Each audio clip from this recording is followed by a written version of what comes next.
Obviously, sino na decision ng kanyang purpose? Yung gumawa. Kaya if you don't recognize our Creator, for sure, wala kang direksyon. Ngayon, kapag sabihin na natin, ito para upuan.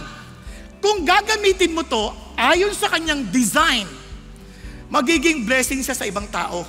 Kung ito ay gagamitin mo, ayon sa kanyang disenyo, aba, ang laking ginhawa nito. Kapag ginamit mo naman siyang payong, naku, napaka-uncomfortable. Hindi nakakatulong sa gumagamit. Tama?